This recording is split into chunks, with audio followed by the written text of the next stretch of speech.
তাতে খুব শিগগিরই নবান্ন থেকে টেনে হিচড়ে নামিয়ে দেওয়া হবে এই দুর্বৃত্তের সরকারকে। না, এবারের রাখি বিচারের রাখি, প্রতিবাদের রাখি। তাই আমি নিজেও কালো রিবন আমাকে যারা বাঁধলো তারা বেঁধে দিয়েছে এবং আমিও আমার ভাইদের কালো রিবন বেঁধে দিয়েছি। কারণ প্রতিদিন যেন এই প্রতিজ্ঞাটা আমাদের মধ্যে থাকে, যতক্ষণ না সিবিআই চার্জশিট দাখিল করছে ততক্ষণ অবধি এই আন্দোলন জারি থাকবে। আজকে কোনো একটা জায়গা নয়, আমরা দেখলাম যে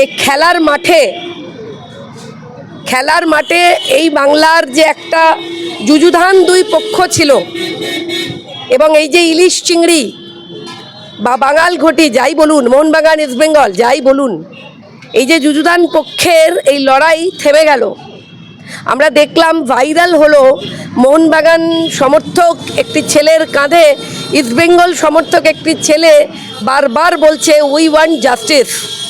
সুতরাং সেইখান থেকে আজকে গোটা বাংলা থেমে গেছে, কোনো উৎসব নেই। আমরা দেখতে পাচ্ছি চারিদিক থেকে বিভিন্ন দুর্গাপুজোর ক্লাব তারা টাকা ফেরত দিচ্ছে। এক জনজাগরণ, গণবিস্ফোরণ, মানে যেভাবে মানুষ সাড়া দিচ্ছে তাতে পশ্চিমবঙ্গের সমস্ত মানুষের কাছে আপনাদের চ্যানেলের হয়ে একটাই আবেদন করব যে আগুনটাকে কিন্তু বুকের মধ্যে জমিয়ে রাখতে হবে।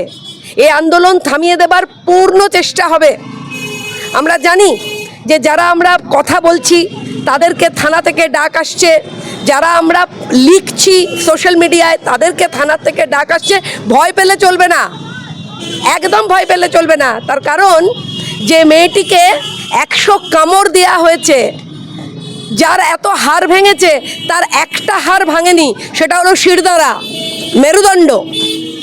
মৃত্যু অবধি সেই মেয়েটা কিন্তু এই লড়াইটা লড়ে গেছে এবং এই লড়াইটা লড়ার পিছনে তার কারণ ছিল আরজি করে যে ভয়ঙ্কর র্যাকেট, সেটা সেক্স র্যাকেট বলুন, টাকার র্যাকেট বলুন, জাল ওষুধ বলুন, এই ভয়ঙ্কর যে র্যাকেট এবং যার মাথায় আরজি করের প্রিন্সিপাল সন্দীপ ঘোষ, সুশান্ত রায়, সন্দীপ রায় এবং অভিক দে, আমি বারবার বিভিন্ন চ্যানেলে বলছি যে ফ্যান্টাস্টিক ফোর আরজি করের, এবং এদেরকে বাঁচানোর জন্য মাননীয় মুখ্যমন্ত্রীর যে একটা দারুণ চেষ্টা, সেই চেষ্টাকে যাতে পশ্চিমবঙ্গের আপামর মা, যাদের ঘরে মেয়ে রয়েছে, ভাইজি রয়েছে, ভাগ্নি রয়েছে, বোন রয়েছে, সেই আপামর মায়েরা এবং মেয়ের বাবারা, বোনের দাদারা রাস্তায় আসুন, রাস্তায় নামুন। কোনো কিছুতে যেন আপনার মেরুদণ্ড বাঁকিয়ে দিতে এরা না পারে, আমরা যেন সচেষ্ট থাকি। কালকে ওই মোহনবাগানের কথা আপনি বলেন, ইলিশ চিংড়ি বা বাঙাল ঘটি, কালকে স্লোগান উঠলো যে ভয় পেয়েছে, জোট বেঁধেছে বাঙাল ঘটি, ভয় পেয়েছে হাওয়াই চোট। একদম পেতেই হবে ভয়, এবং ভয় পেয়ে উল্টোপাল্টা কথা বলছেন, ভুলভাল বলছেন।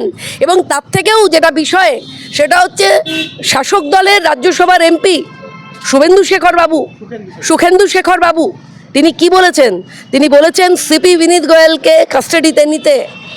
এই আওয়াজ উঠছে এবং আজকে দেখলাম যে কোনো একটি চ্যানেলে নাকি কোথাও দলের অভ্যন্তরে সরকার সম্পর্কে উষ্মা প্রকাশ করছে দলের বিভিন্ন বর্ষিয়ান নেতারা। এখন ব্যাপার হচ্ছে এটাই যে আমরা তাকিয়ে দেখব যে মানুষ জাগলো কিনা। মানুষ তো শাসক দলের অভ্যন্তরে হয়তো কেউ আছে, নিশ্চয়ই কেউ আছে যার শিরদাঁড়াটা বাঁকা নয়। ভয় তো পেতেই হবে, এবং ভয় পেয়েছেন বলেই ভুলভাল কথা বলছেন, উল্টোপাল্টা বকছেন।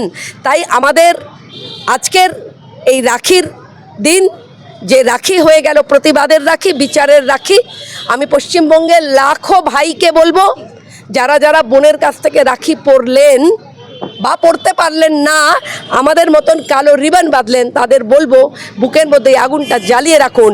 যে যারা ভয় পেয়ে পালিয়ে যাচ্ছে তাদের যেন আমরা আশঞ্চ্যুত করতে পারি। এটাই হবে রাখির দিনে একজন ভাইয়ের তার বোনের প্রতি শপথ, যে শপথ নিয়ে আমরা প্রতিজ্ঞা করব যে এই দুর্নীতির থেকে, দুর্নীতিমুক্ত পশ্চিমবঙ্গ গড়ন এবং এই সমস্ত প্রকার দুর্নীতি থেকে আমরা আমাদের বোনেদের যেন সুরক্ষা দিতে পারি। নারী সুরক্ষা নিশ্চিত হোক পশ্চিমবঙ্গে। মুখ্যমন্ত্রীও রাস্তায় নামছেন ফাঁসির দাবি। এটা তো নাটকবাজি হচ্ছে একদম। দেখুন, উনি টাকা দিয়ে কিনতে চাইছেন, আসলে তাই তো করেন। আমরা তো দেখেছি, আমরা সুজেট খান থেকে শুরু হয়েছিল দেখতে, আমরা দেখেছি যে একদম টাকা দিয়ে ধামাচাপা দিয়ে দেওয়া, টাকা দিয়ে মুখ বন্ধ করে দেওয়া, খুব নোংরা, খুব জঘন্য। মানুষের কাছে আবেদন করব, প্রতিবাদে সোচ্চার হন। আপনার বাড়িতেও মেয়ে রয়েছে।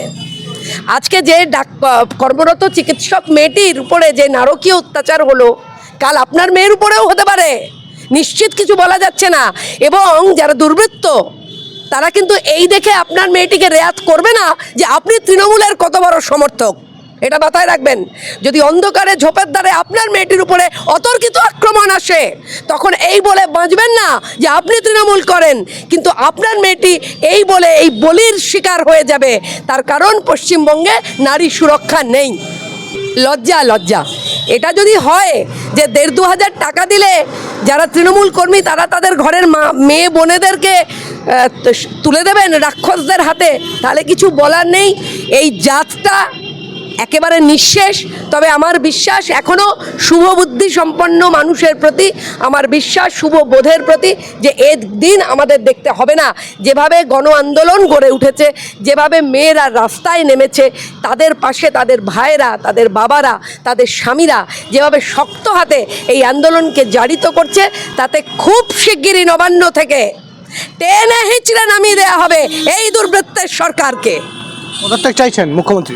একদম দাবি 1 দফা 1 মুখ্যমন্ত্রীর পদত্যাগ, দাবি 1 দফা 1 মুখ্যমন্ত্রীর পদত্যাগ, দাবি 1 দফা 1 মুখ্যমন্ত্রীর পদত্যাগ।